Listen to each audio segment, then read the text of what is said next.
starting off with this burlap I got from Walmart. I spent the day running a lot of errands and buying a bunch of food and groceries, so I was so tired and I was not in the mood.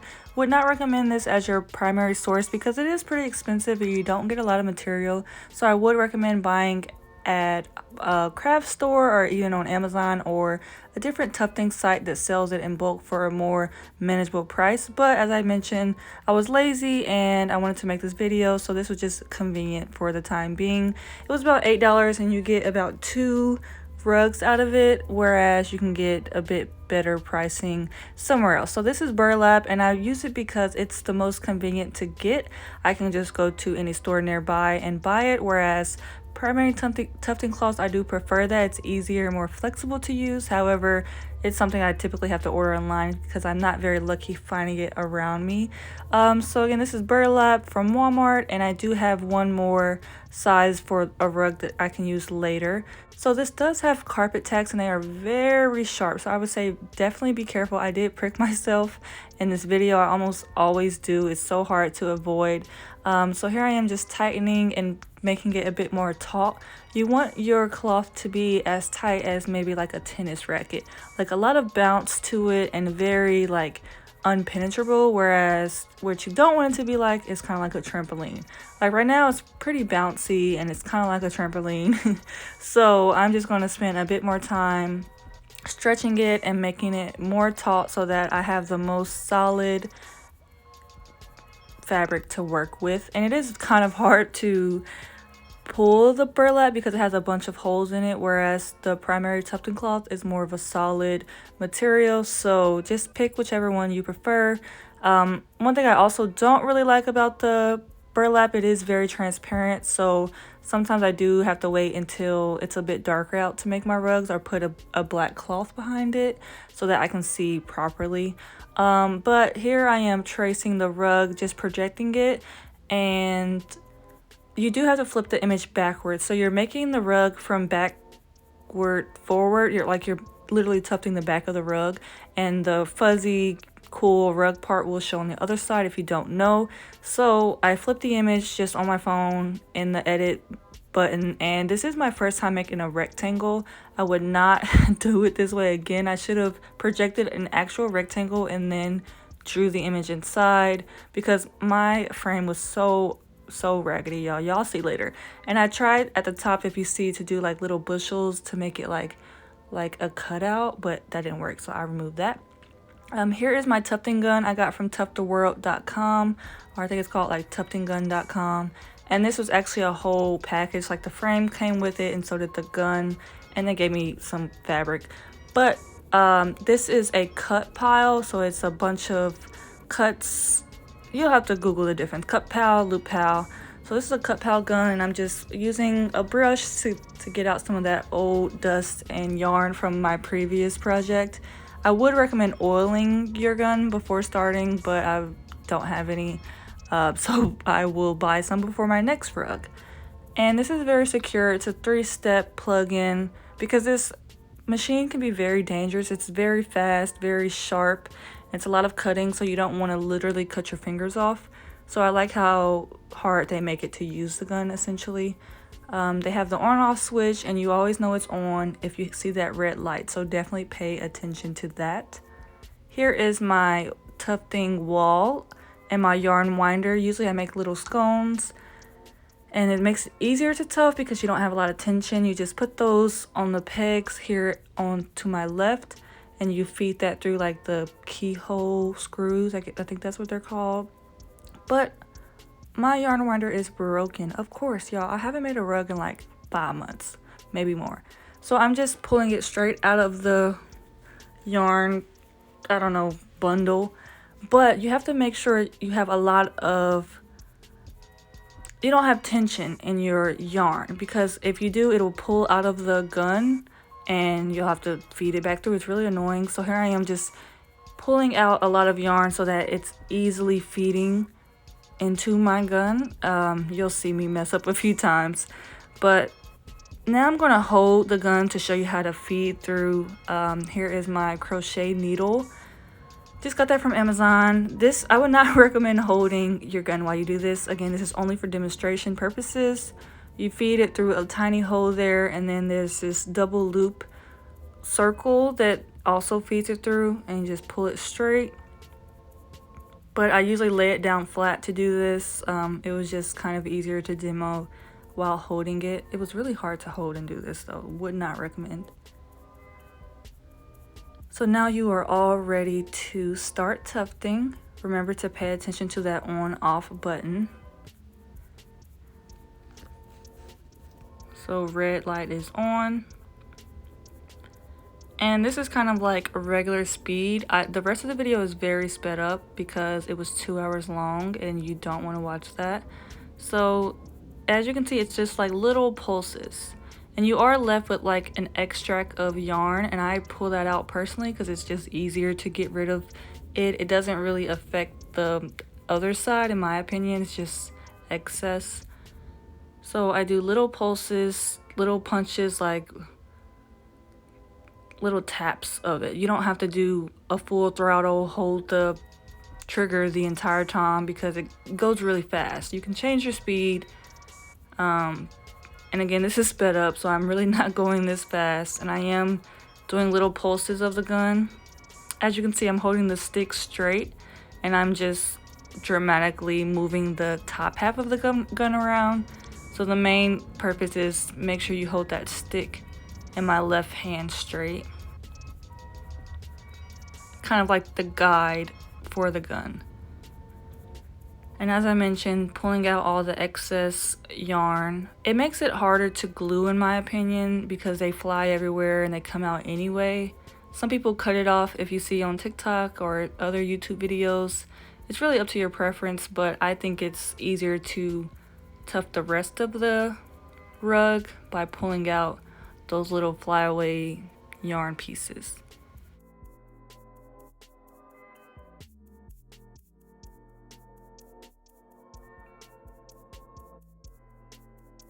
And here I am doing the eyes.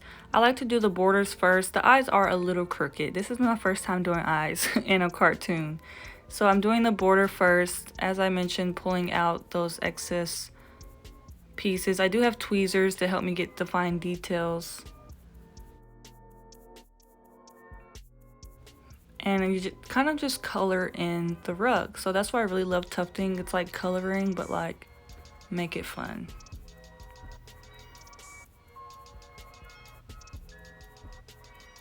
And I'm still working on my lines. This is probably my 12th or 15th rug, something like that. I haven't made that many, considering it's been like 2 years. So I'm still practicing on technique and the cleanliness of my rugs.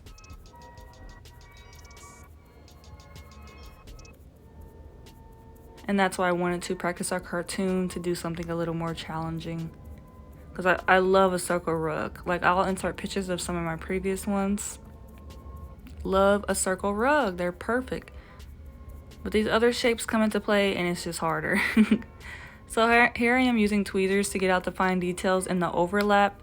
If you overlap your rug, it makes it very bulky on the other side. And if you cut across lines and colors, you can notice it and it's really pretty sloppy on the other side.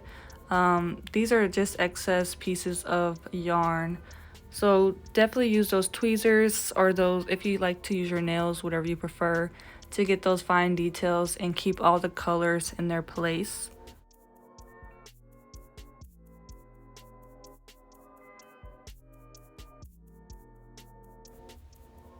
And this is doing the shirt. As I mentioned, I like to do the border first and then fill in with color.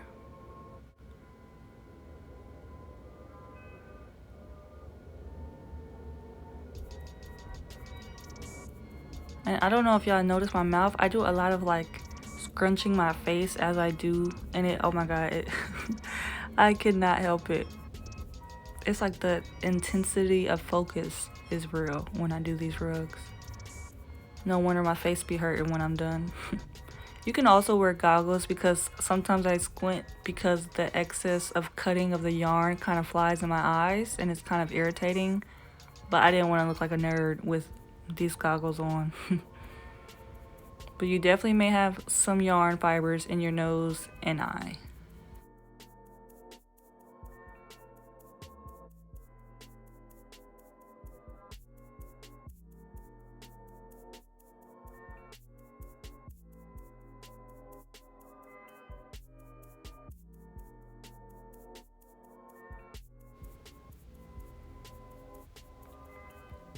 And of course, I would recommend doing everything of one color before moving on to the next yarn. It just makes it easier so you don't have to keep trading out the colors.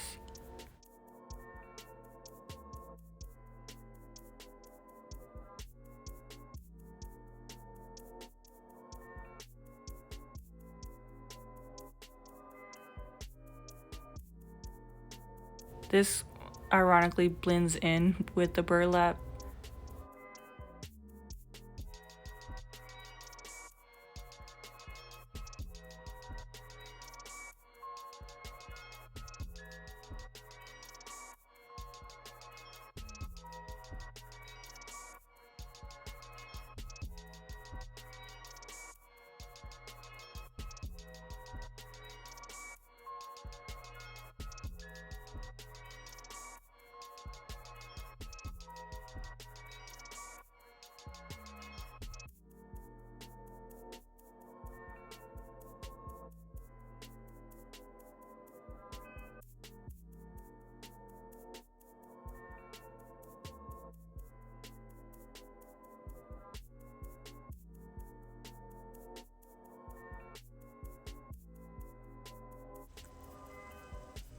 Oftentimes, when you see people do letters or very fine detail, you'll see them go to the front side and trim it, clean up the edges and borders, and that definitely helps with the detailing. I wish I did that with the eyes to make it a little easier when I was done.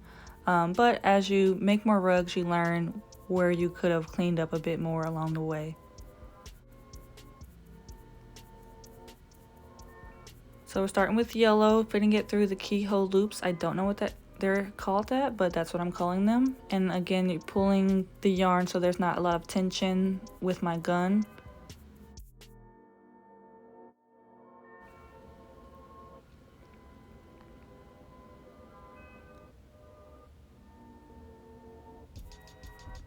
And I am doing the border outline first.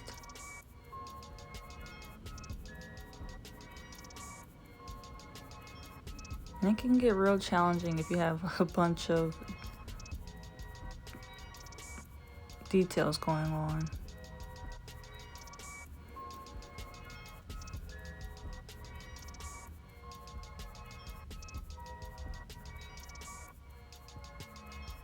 Just removing those excess fibers of yarn. And any overlay that I accidentally crossed over the black, I'm removing that as well.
And I did get a knot, so I had to pause and regroup.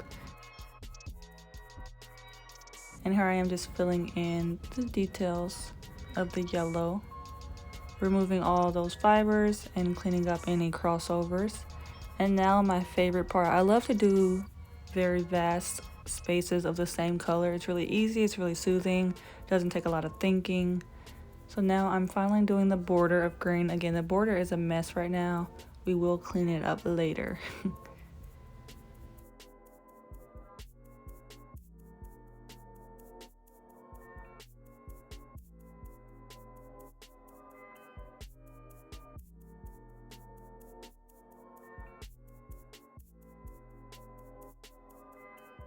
Please ignore these bushels at the top. I really had a vision and I wish I could have had a bigger frame to execute the idea better.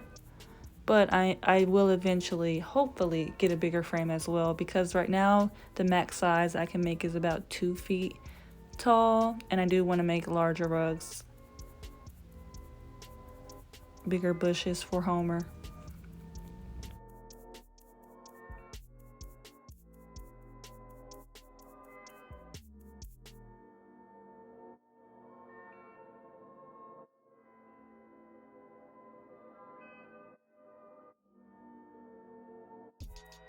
Somehow my burlap was getting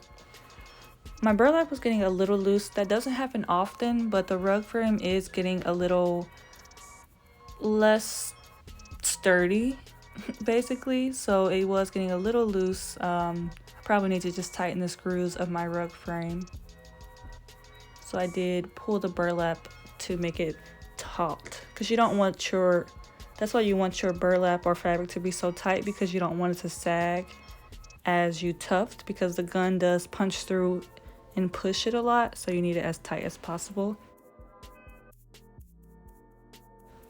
I do work night shift, and it was about 2 hours before I had to go to work, so I took a nap. I work in a lab. I didn't want my hands to hurt, and the gun can definitely be a lot of gripping, so I did put a pause on the rug and restart the next day. I don't really often like to start and stop a rug over a 2-day span, because I really like to get the glue on and let it set while it's still tight, but sometimes you just gotta push it on out to the next day. So as I mentioned, I didn't like how it was looking with the bushels on top, so here I am just removing that with my tweezers. And my border was a hot mess. I have a lot of holes in my frame, but it's really okay if you have a lot of holes, because you can just feel that going over it, and then the glue will kind of bring everything together. So here I am using my ruler and tape measure to try to bring this rectangle into a real shape.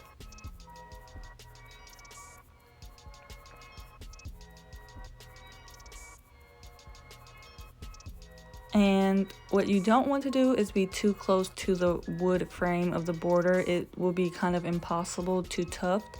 So at the bottom you can see it kind of slants up a bit, and that's what I didn't like. I wish I centered it a bit more, because it can be very challenging to complete your rug if it is not properly spaced away from the frame. So be careful with that as well.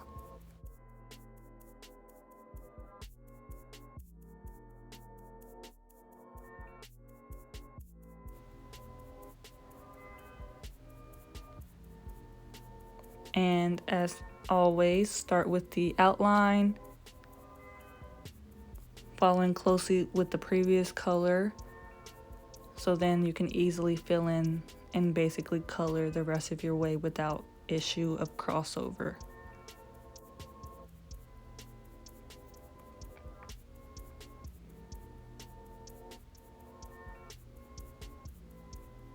I do like to stop and tweak as I go. If I see a mess up, I do turn off the gun.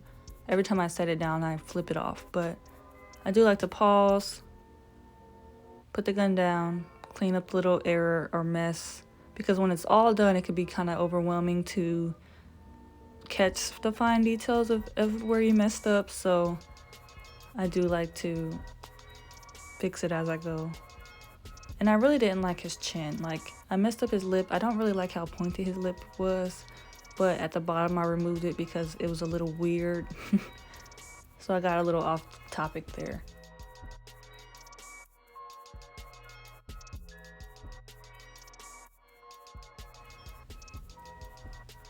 And the lighting isn't the best. As I mentioned, the burlap is very transparent, so I did close my blinds. You may see my lighting change a bit in this video, and I do apologize for that. It's just because it was really bright, and as I said, I work at night, so it's really hard for me to do it ideally at night, which I would like to do, because I gotta go to work at 11 p.m. And then I did finish the border, and I did finish the fine details, so I did open the blinds.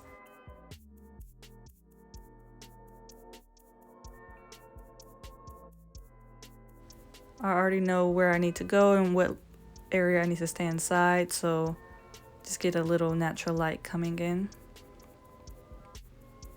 And this is like the fun coloring part.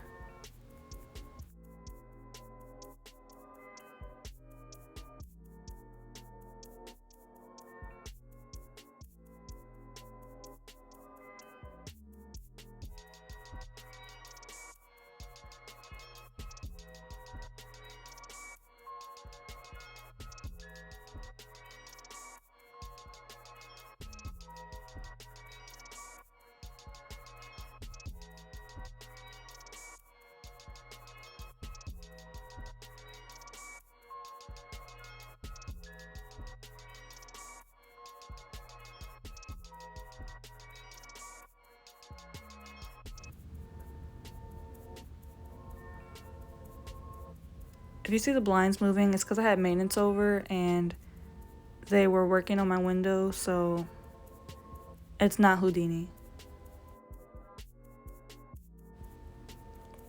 So my sister came over for some wine and she was over for a few hours, so I took a pause on the rug and finished when she left. I like to go through when I'm all done with the rug and fill in any gaps or spaces that I might have missed or that I can fill in a bit more so it's not thin on the other side of the rug. And here I am just cleaning up a lot of the fibers in the rug. So I have these spreaders and the 3095 glue Roberts from Amazon. You can also buy glue from Lowe's. There's a lot of different glues, so I did a lot of research. This one keeps the rug really soft and malleable still.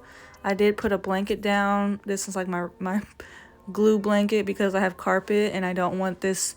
Oftentimes I pick up too much glue and then it falls to the ground and it gets all gross. So it is good if you're doing this in the apartment that you put something down on the ground to catch any glue.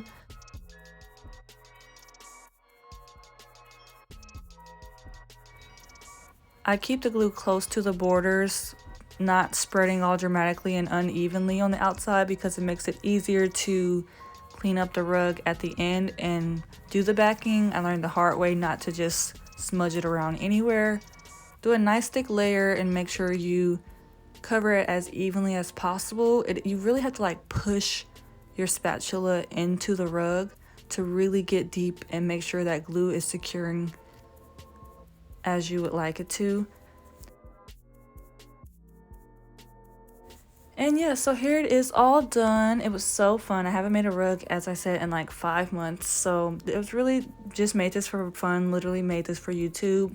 It's not for sale. I'll probably hang it up on the wall, or I don't know how I'll do the backing. But the backing, that'll have to be a different video. It takes like another 2 hours to do the backing sometimes and to trim and clean up the rug. So this was just an intro example of how to tuft, and I really hope you enjoyed. Let me know if there's specific rugs you would like to see or questions you have. I do plan on making a bit more examples and really continuing to demonstrate how to make rugs.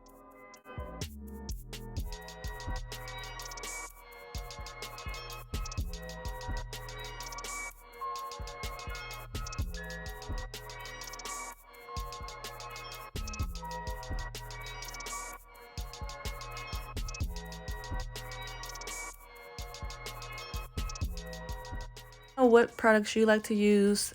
Thanks for watching, and I'll catch you in the next video.